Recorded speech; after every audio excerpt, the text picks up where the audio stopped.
Today in the studio we're joined by Liz and Angela, two members of the Place of Victory, and they will be discussing their upcoming event, Call to Worship.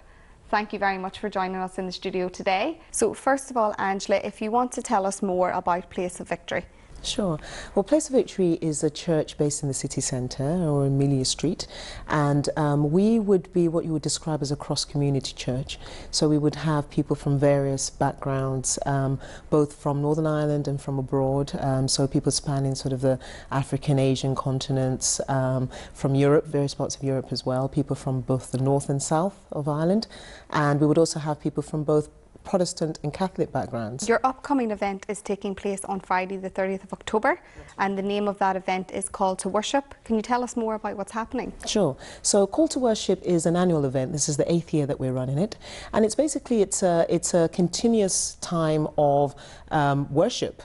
We have different groups coming from different churches throughout the land, and also people from across the water. We've had people come from Jamaica before, you know, so it's really bringing people together to experience worship together, and it's always a very vibrant time, very free, very warm atmosphere, and in the past years we've done it for 3 hours.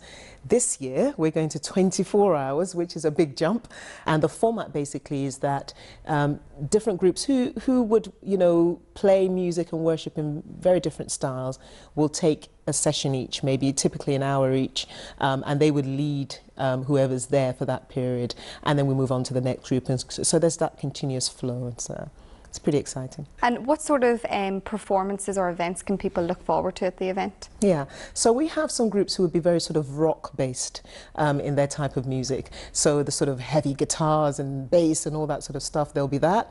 And then you would have those who would be more sort of an acoustic feel in their music. We would also have some coming with a bit of an African flavour in there. So it's a real mixed bag. You would have some who would be maybe more sort of instrumental in their music, and so more mellow and so on. We have a children group that will be coming along as well, singing and dancing, so it's a mixture of all sorts there. So you can expect to come, and if you're the dancing type, to leave pretty sweaty, but that's okay. And if you're not, if you know, you can engage with it really as you want. You can sit back and just take it in, or you can be very involved, and people are sort of moving around the place, dancing, flags waving. It's a very free atmosphere. So. Brilliant. And the 24 hours, you know, it's a significant amount of time for an event. Why have you chosen to do 24 hours? We want to do something that has a big impact. We want to do something that is lasting, and you know, we do this event every year on Halloween, because you know there's a lot going out there in Halloween, and not everybody is into all of that. So this is an alternative for people to come to, and it's a very uplifting time as well. So 24 hours takes us from the 30th into Halloween night itself as well. So 24 hours takes us from the 30th into Halloween night itself. How important is it to bring so many people from various denominations together at one event like this? Very important. You know, as we know, the challenges in the land with various communities, the barriers between these communities, and a lot of our work would focus on bridging gaps, bringing together communities that otherwise would not, you know, engage. So one of our other projects focuses very much on that, and we see this as well as an opportunity for people who would normally not come together to actually just experience a time together in that sort of intimate and free setting. And I think it changes a lot of mindsets. People come in not knowing who you are, not knowing your background, you just get along, and then as you get talking you realize, oh, okay, I didn't realize you were from there. But the barrier's already down, you know, so it's very important for just bridging gaps in the land. Liz, you're supervising the Place of Victory Homeless Drop-In Centre. Yeah. Can you tell us more about this initiative and what you are actually doing on the ground? So I think it was July 2014 we opened up the Homeless Drop-In. Initially it was a place for people to come into off the streets where they could have a cup of tea, a bite to eat and just relax, and for the volunteers just to get involved with them and speak with them. We have a clothes storeroom as well where people can come in, and if they're in need of any clothes then we can provide them with coats or shoes or scarf and gloves. I think it's grew, hasn't it? It's grew an awful lot from 2014. people from both sides of the community are not only using it, but the volunteers are quite a mixture, and some of the volunteers don't belong to PVN at all. They're either from another community or they may attend another church. It's just growing and people are coming in. They're not just looking clothes, they're just looking maybe a listening ear or somebody to care for them, and also just to give them time.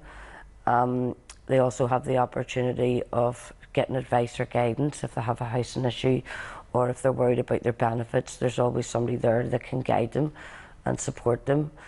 Recently we've started our shoebox, we've launched our shoebox Christmas appeal. So on the 10th and the 17th of December, we're going to go out on the streets of Belfast, all the volunteers, and we're going to go out and deliver shoeboxes with gifts in it, like scarf, gloves, toothbrush, toothpaste, and things like that. So we will distribute them to each of our homeless friends on the streets. Another initiative that you have is the CAP Release Group. Can you talk to us more about that? Yes, sure. So the CAP Release Group is something that we run in partnership with a UK-wide charity called Christians Against Poverty. And they work in partnership with churches throughout the land to run groups that are helping. Their main aim is dealing with poverty and the causes of poverty. So the Release Group is aimed at helping people who want to be free of life-controlling dependencies, whether that be an addiction of some sort, gambling or alcoholism, whatever it is. It could even be just issues that they're struggling to deal with. Maybe they've had an experience in the past, there's unforgiveness there, they're unable to move on. So it's taking them through a journey, through a course. It's a group-based sort of discussion course, and it's really about supporting each other, challenging each other, and focusing each other on the issues and how to address them, and being accountable as we go through that journey. So, so we've run it. It was launched last year. We were one of 3 churches that started it in Northern Ireland last year. It's grown a little bit now. Some other churches are doing this as well. So people can always plug into one that's nearer to them. And so we're running another set again, and it just requires people to attend one day in a week, typically an hour and a half a week for 8 weeks. And then after that, there is an encouragement to just continue with a community element where people just meet up maybe once a month just to continue to provide that support for each other. What would you say to people that are interested in coming along and getting involved?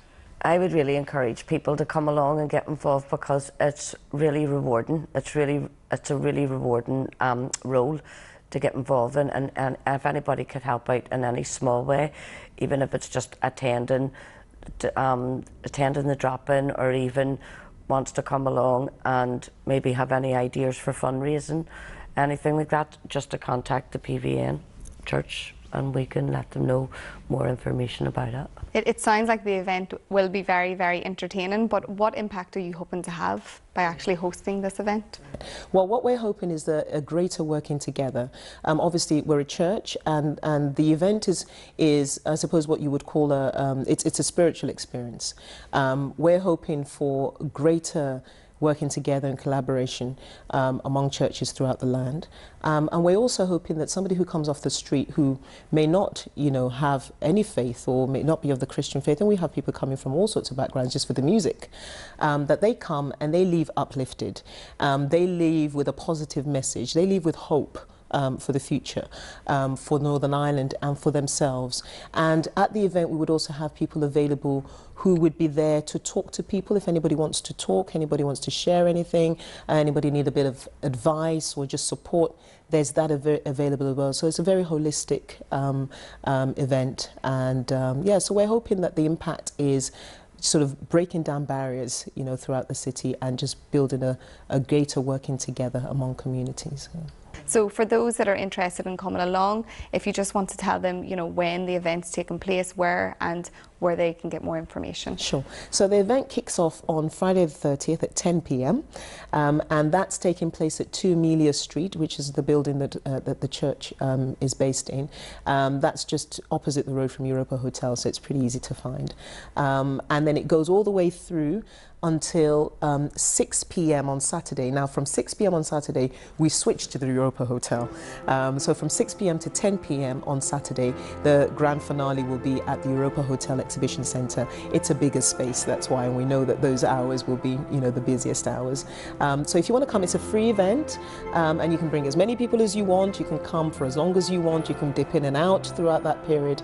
The only thing that we ask is that you please register on our website, which is www.placeofvictoryni.org. So when you go onto that website, you'll see a link there that you can click, and it just asks you for brief details so that we just can plan for the numbers of people coming. But it's a free event, and you can book as many tickets as you want. Well, thanks very much for joining us in the studio today, Liz and Angela, and I wish you all the best.